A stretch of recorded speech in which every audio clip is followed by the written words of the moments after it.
G'day, I'm Crofty, and this is the Lego Pagani Utopia. This is Lego set 76915, has 249 pieces and the minifigure included there. Retails for about 33 Australian dollars. We'll have a look at the details now, some of the techniques and different things on it. Let's have a close look. So a couple of things you might notice first on the car. Some interesting new pieces. The windshield or cockpit piece here is a new mould this year, 2023. Also these slopes or these wedges back here behind, these are 5 studs long. So a new piece there, which is a nice addition for the shape of this car. On the interior, there's also in the center console there's a couple of these modified plates here. They're normally a 1x2 rounded with holes in, but here they've actually made them 3 studs long. So a new piece in there that's used, but you can't really see that from the outside. A couple of interesting techniques used here on this car. This is the bonnet or the hood here that doesn't cover the engine. We'll get to that later, but this is on hinge, so it's not too crazy, but good to get that different slope there on the front of the car. On the back here, this is actually a separate piece that pulls out. This is attached by clips. You can see there, that's just a whole extra piece. It just sits on an angle so that the back isn't vertical. Which is a nice touch there. So there's just clips you can see on the inside there, so that just pushes in. It sits on a bit of a angle like that. It's beautiful, really well done. I'm glad they did that.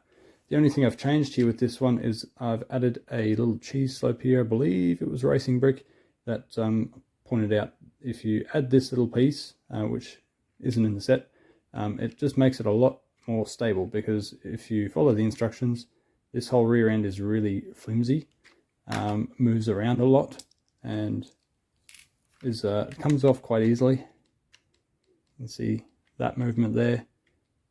Not that great on the original set. Plenty of these pieces lying around in your spare parts. It doesn't matter what color it is, it's fairly well hidden, so long as it's not too bright. Pop that on there and it will secure that rear end really nicely. A few times I've found really nice part usage here. On the front of the car, we have the ice skate pieces for minifigures, which is on the front there. It's supposed to line up with the front of the hood on the actual car, which I'll put up a photo there, but it doesn't quite here, but they've done a good job in trying to replicate that. That's quite good. On the rear as well, they've got these 4 doors, these old doors, which used to be used for the older cars from City and that sort of theme.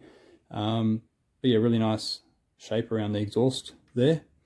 Also, we can see through the glass, well, it's plastic obviously, but the glass engine cover over here on the real cars, but the roller skate pieces for minifigures is the top of the engine there. So you can see a little bit of that. It is a mid-engine car. A few stickers around the car as well, things here and here and here. The headlights are printed and the exhaust tile is printed there, as well as a light at the bottom. That's all printed. The headlights probably my only negative about the car. The headlights are a little bit off sometimes from some angles really. It's not a huge issue really. I think maybe they should be a little bit shorter. They should come up. They should have a little bit more gap between the front of the car. I think they should be up a little bit more. But a very minor little pickup there. And of course the ice skate piece is not lining up with the front.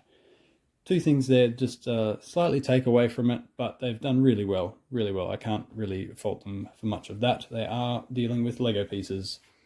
On the interior, this is probably one of my favorite interiors of any Speed Champions. I mean, look at the leather color in there for the seats. This is beautiful. All the way around to the dash. Now, I believe something else that I picked up from Racing Brick, but the sticker on the dash here in the middle, this is actually upside down. I've put it upside down on purpose. The Lego instructions tell you to do it the wrong way, so if you haven't built this set yet, make sure you put that the right way if you want that accuracy. But yeah, a really nice interior. I love this one. The minifigure, pretty simple little minifigure, but some nice printing on him there. Now the hairpiece, if you put him in the car with the hairpiece, the cockpit or the windshield will actually stick up quite a bit, so not ideal to have him with his hair when he's driving. Need to swap that out. You can put that in there, goes on top, and is driving. Overall, I think Lego have done a great job with capturing the Pagani Utopia. A great model. I'm happy with this. I'm actually going to give it a 9 out of 10. So yes, it is good. It's great. Is it worth it? Absolutely. 33 Australian dollars. Plenty of different... That's why you don't hold it by that. I'm actually going to give it a 9 out of 10. I'm really impressed with this one. Definitely happy to add it to the collection. Something for the kids. They're going to get a lot out of it. The kids will appreciate it, but the adults shouldn't sleep on it either. This is definitely a set that the adults can enjoy and build there as well.